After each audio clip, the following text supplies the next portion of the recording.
이 시간에는 사기강박과 다른 제도와의 관계를 보시겠습니다. 기출문제를 보시면 이 문제가 굉장히 많이 나오는데 이유는 종합문제이기 때문에 그렇습니다. 종합문제 어느 한 파트에 속해 있는 것이 아니라 전 분야를 보기 때문에 문제 내용이 굉장히 좋습니다. 입체적으로 보이고 사기 취소, 착오 취소 알아서 하라. 사기 취소, 담보 책임, 사기 취소, 배상 책임을 선택할 수 있습니다. 둘 다 동시에 청구하지 못하죠. 따라서 사기 강박으로 인한 취소는 부당이득인데 불법행위 배상을 청구할 때는 두 가지를 동시에 청구할 수 없고 둘 중에 하나만 할 수 있습니다. 사기 취소 부당이득, 불법의 배상을 둘 중 하나 선택해야 되지 두 가지를 중첩적으로 선택하면 된다 안 된다? 안 된다.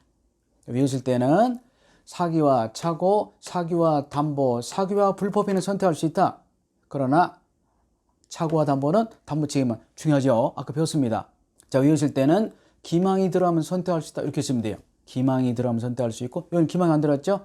착오 담보는 선택이 아니라 담보 책임만 정된다. 굉장히 중요한 판례고 여기는 통설입니다만은 판례와 통설을 꼭 알아두시기 바라고요. 왜 중요하다고요? 이게 종합문제란 말이에요. 종합문제. 그래서 시험에 잘 나온다. 문제 푸실 때는 사기란 말 들어갔다. 기망이 들어갔다. 뭐 무조건 선택할 수 있다. 이렇게 보시면 돼요. 그러나 착오와 담보는 선택이 아니라 담보 책임만 정된다라고 보시면 되겠습니다. 판례 몇 가지 보시겠습니다. 1번 사기로 인하여 의사표시를 한 부동산 양도인이 사기당했습니다. 제3자에 대해서 취소효과를 주장하려면 병의 선의는 추정되기 때문에 제3자가 알았다는 것을 입증하지 못하면 취소하지 못합니다. 효과를 돌려받지 못합니다. 제3자의 사기로 계열했습니다. 근데 제3자의 사기가 동시에 불법행위를 구성한다. 그런 경우는 불법행위 배상을 청구하면 되지 그렇다고 해서 계약 자체를 취소할 필요 없어요? 없습니다. 아주 중요한 판례고요. 그래서 제3자의 사기로 인하여 피해자가 분양계약을 그러나 이 제3자 사기가 불법행위 된다면 배상을 청구할 수도 있고 아니면 취소할 수 있겠지만 그러나 분양계약을 취소하지 않고도 배상을 청구할 수 있어 없어요? 있다. 굉장히 중요한 판례 알아두시기 바라고요. 자, 제3자의 사기강박 같은 경우에 상대방의 대리인 등 상대방을 동일시할 수 있는 자는 제3자를 보지 않습니다. 근데 피용자, 점원은 본다는 얘기죠. 그래서 이 제3자이냐 아니냐가 문제될 때 대리인 등 상대방과 같은 사람, 을과 같은 사람 같은 경우는 제3자를 보지 않는다. 그러나 피용자 같은 건 보거든요. 피용자는 고용되어 있는 사람, 점원 또는 직원을 말합니다. 그래서 제3자이냐 아니냐 문제가 되기 때문에 제가 정리를 해놨습니다. 제3자의 사기강박, 아까 말씀드렸죠? 종로에서 뺨 맞고 한강에서 눈을 기지 마. 그런 얘기죠. 그래서 제3자 A가 갑을 속였습니다. 그러면 갑이라는 사람이 속아서 취소권 발생했습니다. 그렇다고 해서 무조건 을에게 취소해버리면 을이 잘못이 없을 수도 있죠. 그래서 을을 보기 위해서 제3자의 기망이 있었다면 취소권자는 상대방 을이 제3자의 기망을 알았거나 또는 알 수 있을 때만 취소할 수 있어요. 따라 전혀 몰랐다. 선의 무과실이다. 취소할 수 있어 없어요? 없습니다. 근데 대법원 판례가 이에 대해서 제3자로서 피용자, 점원과 부동산 소개에는 제3자를 봅니다. 피용자 그리고 부동산 소개에는 제3자를 본다는 거.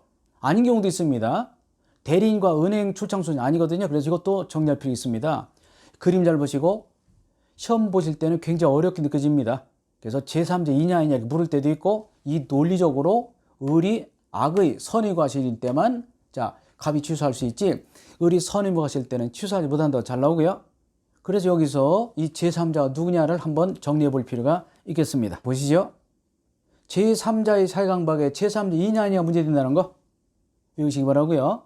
이건 뭐 이론적으로도 잘 생각 보시면 맞기는 맞지만요. 판례는 그렇죠 깊이 있게 생각하고 하나하나 논리를 따지기보다는 그때 나올 때마다 외우시는 게 좋습니다. 그리고 자꾸 읽다 보면 이해는 되는 경우가 있고요. 하나가 왜 그렇지 자꾸 생각하시다 보면 이게 판례를 하나만 배우기 어렵습니다. 판례 평설이라는 거 있습니다. 대법관들이 신이 아니잖아요. 따라서 대법원 판결이 나와도 다수 소수 의견이 갈리고 또 학자들이 판례 비평을 합니다. 그게 잘됐다 잘못됐다. 그러니까 판례가 항상 옳다는 것은 아니거든요.